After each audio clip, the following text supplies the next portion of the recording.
So 2018, the year that we got the Solo movie and Wave, which is one of the most unique and cool waves ever made, and also the year that we got probably the worst Lego Star Wars set ever made. Welcome back to another video, guys. Today we're going to be ranking every Lego Star Wars set from the year 2018. If you do enjoy this video, make sure you leave a like on the video, comment down below, and subscribe to the channel. And same as the last few videos, either this one or the next one will be the last one.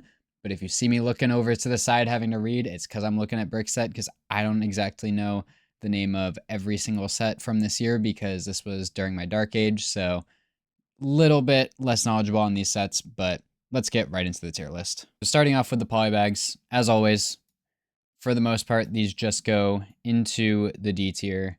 I think I'll order them like that. This is the AT Holler, I think. Yeah. This at first that just looked like a couple plates together. This is the BB-8. I want to say this was this year's May 4th promo. That is a horrible, horrible, horrible May 4th promo. Next up, we have a few figures. It says this guy's name is DJ. I assume he's from the Solo movie. I do not remember this guy, to be honest with you. Looks like a pretty boring figure. He can go top of D tier there. Then we have the Kessel Mine Worker. Actually looks like a pretty cool figure. It can go in C tier there. And then we have the Han Solo Mud Trooper here, which is probably a B tier figure. If you've seen some of my previous videos, you know that a lot of these promo figures, I do like them, but it takes a truly, truly spectacular figure on its own to be above B tier. Like, if this was a minifigure ranking, this would probably be an A tier figure. But because having a minifigure on its own in the same tier as some very good sets in the A tier just doesn't sit right with me. Starting off with the actual sets here, though, we have the Millennium Falcon Microfighter. This one you get Chewbacca this time. I want to say the last one we got Han Solo. But this one you just get Chewbacca, which is always a nice figure, but I mean, not very exciting. I think that will go C tier. Then we have the First Order TIE Fighter. Pretty equally as exciting to me, to be honest with you. These microfighters here are not the most exciting. This one, though, we get a First Order Walker versus Ski Speeder here. Minifigures actually look kind of decent. I think I'll throw that top of C tier. And then we have the A-Wing versus TIE Silencer microfighters. You get Kylo Ren and an A-Wing pilot.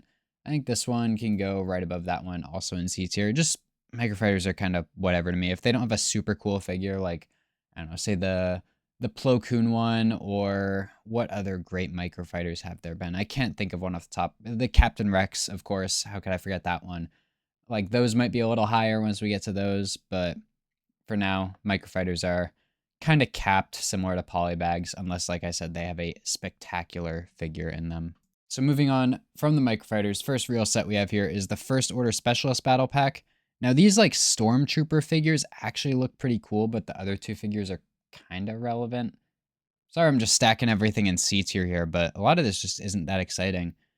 Continuing on the not that exciting path, the Tatooine Battle Pack here, you get 2 Jawas, a Tusken Raider, and a R2 unit of some kind. I mean, if you love like the beginning of episode 4 and want to like get a bunch of Jawas for your Sandcrawler or something, but like other than that, I think I'd rather have that other battle pack, to be honest with you. Tusken Raider is the only thing that's like kind of exciting, and if only 1 out of 4 figures in a battle pack is exciting, it's not a great battle pack. And then we have the General Grievous's Combat Speeder. I remember this set was considered crazy overpriced. Like, I didn't get back into collecting until the following year after this in 2019, but this set was still around at that time, I believe. And yeah, December 31st, 2019 was when the set retired. So this set was probably on its later fourth of its shelf life when I was getting back into collecting. And I remember people would complain about the price of this set a lot because it's 157 pieces for $30. I usually don't take pricing into a factor for these because, you know, as time goes on, prices are different. If I graded sets from 2004 on their pricing the same as I do from 2026, it would be so skewed just because of inflation, all that. But this set, I think it can go B tier because of Grievous alone. He's a really cool figure. Build is whatever, and Mace Windu is a cool fig, but not a super exciting set outside of that Grievous figure. Next set we have is the Octo Island Trading. Here we go with the Last Jedi sets. I mean, that Luke fig is kind of cool, but that build is whatever, and I don't know. Sequel sets like are just inherently a tier down for me. This, like I said, probably one of the worst sets of all time. I can't put it that low because Phasma's in there. The Phasma figure is literally the only thing keeping the set from probably just without a doubt the worst set ever. If you remove Phasma from this set, that figure's really cool. If you remove it, this set is probably without question the worst set ever. It is just awful. Just a headless ATST. I'm sure you've heard enough people talk about it. I don't need to rant about it here. The next set we have is Defensive Crate here. Looks like you get a couple Resistance Troopers and a couple First Order Snow Troopers. That's what that looks like. And then this like almost knockoff B-Wing looking thing. I mean, doesn't look terrible, but I think you can go there. Okay, now into real Star Wars here. We have the Hoth Medical Chamber. This set's pretty cool. I mean, I think this is the last time we've gotten anything like this. You get the medical droid, you get Luke, you get Leia. I think this set can go top of B tier.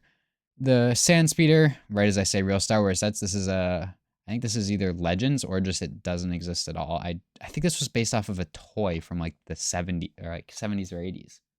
I want to say this was like a toy that some company made, and then Lego did it however many years later. But I mean, it's a snow speeder recolored. Snow speeders are always pretty good. I think it can go B tier.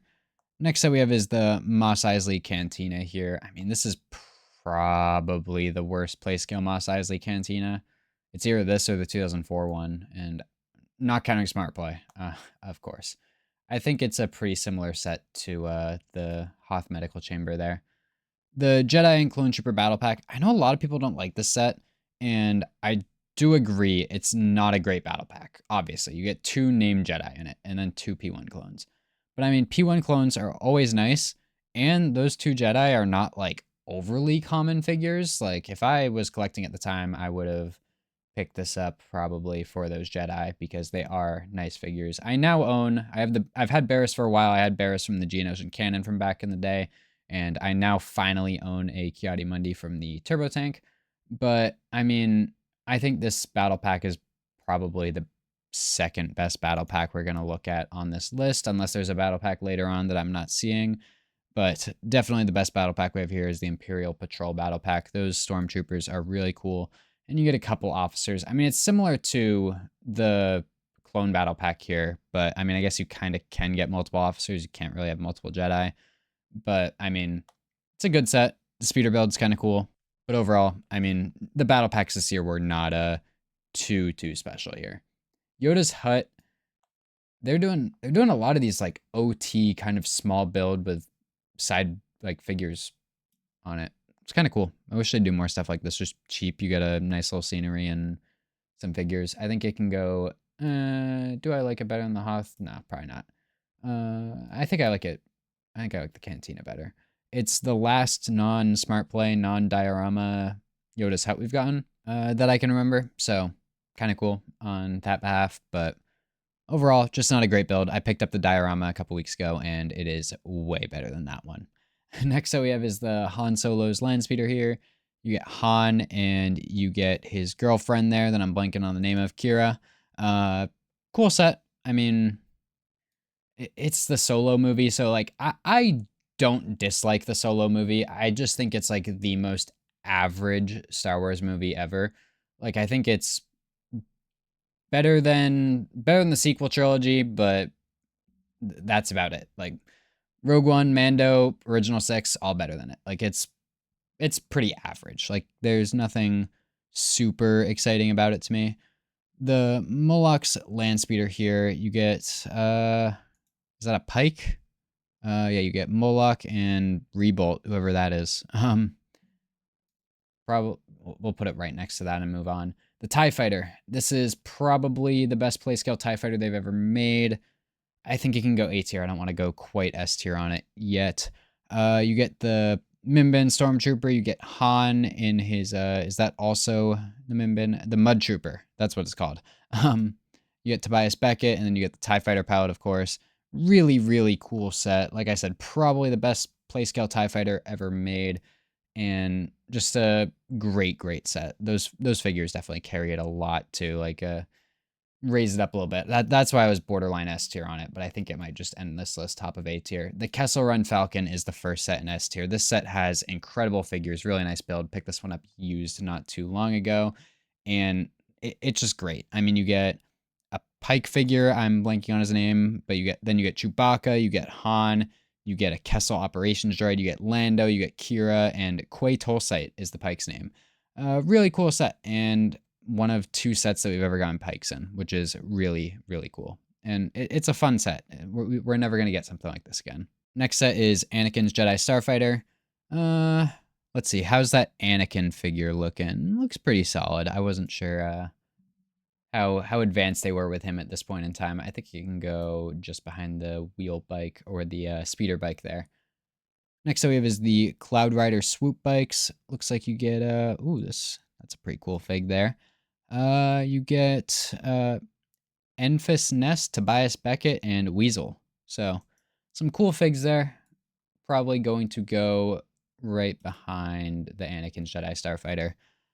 Some more Last Jedi sets here, huh? You get Snoke's Throne Room. I mean, cool figures. Like, if you like The Last Jedi, cool figures. But this was $70? Wow. And, I mean, people complain about pricing now, but as I always say, it's always been bad. um, yeah, after seeing that, that's kind of shocking. I'd rather have the Luke fig in that Octo Island set than this.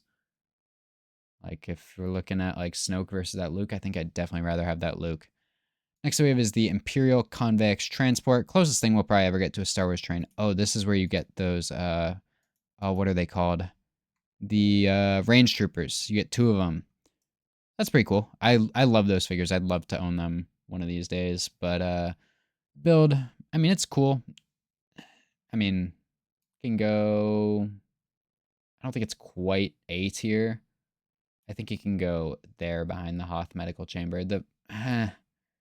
Those range troopers are really cool, but I don't think I want to put it much higher than that. Next set we have is definitely the best Playscale X-Wing they have ever made. It can go right behind the TIE Fighter in the A tier. I think where it's like the builds are pretty equal in quality-wise. Like, I think these are both consensus the best versions of these ships, and then you have, I think, just better figs in the TIE Fighter, so that's kind of the tiebreaker for me. But, I mean, great set. Happy to own this one, and like I said, best Playscale X-Wing. Kind of close to the new one. The new one is really nice, but I do still think this one is definitely just a bit better. The Imperial AT Hauler here is going to be the last solo set we look at on this list. And, I mean, it's a cool set. I think it can go behind that one in the B tier. Next up we have is the Sandcrawler. I mean, oh, wow, this thing's tiny. Yeah, I mean, yikes. People complain about the new one, but this thing looks real tiny. I think this can go here in B tier. That's too high. You can go here in B tier. I don't think it's horrible, but like that thing, $140 for that when you compare it to the new one for 200. Yikes. I mean, factor in inflation, that thing's 180 now. Like $20 more, you get the new one, which is just way better. That's crazy to me, man. Next up we have is the Imperial Landing Craft here. Now, I mean, call me crazy, but I've always loved this thing. I would always see I think it's 2006 one on the shelves in the store growing up, and I always really wanted it, but never got it. And then they released the second one while I was in my dark age, so it's probably a set. I would almost guarantee it's a set that they'll eventually remake it. I'll get it, and I'll be like, why did I like this thing so much? But I mean, hey, I'm admitting right now I'm probably overrating it, but it's going in the A tier. I think it's really cool. It reminds me, for obvious reasons, of the Imperial Shuttle. But I mean, solid set. Definitely think it's better than some of these in the B tier. The buildable Porg, I mean, it looks like what it's supposed to be, but like it's just not exciting to me whatsoever. I think you can go like there. Yeah, I guess. Like, I don't know. I just don't care about it whatsoever. Like, it looks good for what it's supposed to be, but now we're on to the UCS/MBS sets here. Cloud City, easy S tier, set that I really, really wish I would have picked up because this thing goes for absolutely insane amounts on the aftermarket now. A set that I do really like, and maybe we'll see. I mean, what, 2018? We're going on 8 years from this now. It took them 15 years from the first one. I mean, we're probably going to see another Cloud City set in the next 5 years if I had to guess. So, hey, hopefully, but I am not paying $1,000. This thing is $1,000 used. That's insane. I mean, it's a really cool looking set, but I mean, not $1,000 cool to me. Last set for the main sets we have here is the UCS Y-Wing. Another set going in the S tier. Absolutely beautiful set. Best Y-Wing that they've ever done. And overall, just a great build. I mean, it's the only UCS Rebel fighter I'm missing that they've made. So maybe if I can find a good deal on this, it'll get picked up eventually. But for now, just going right behind the Cloud City. Next set we have, I believe this is a San Diego Comic-Con promo. I mean, I'll just throw it like here and move on, I guess. I'll throw it there. And then now we're on to the buildable characters. Weirdly, there's actually a few good ones this year. In the past, these have been pretty trash, but looking at these, first couple actually look pretty solid. Boba Fett, I think you can go here in the B tier. Darth Vader, you can go... I don't think it's better than... I think I'd rather have Anakin Starfighter than that Darth Vader, but it does look good. The Han Solo, this is a rough one. There, just above the ATST. Range Trooper actually looks kind of nice. I think this can go there in the C tier. Not quite as good as the Boba or Vader, but looks decent. And Maul, as always, they are not very good at doing faces. I think it's like there. And that's going to do it for my list. As always, I'm not ranking the foil bags or these random, like, whatever these promo, like, buildable minifigure almost looking things are. But yeah, that's going to do it for today. Hopefully you guys did enjoy this video. If you did, make sure you leave a like on the video, comment down below, and subscribe to the channel if you do want to see more. I would appreciate it. Thank you guys for watching. Have a great day. Bye.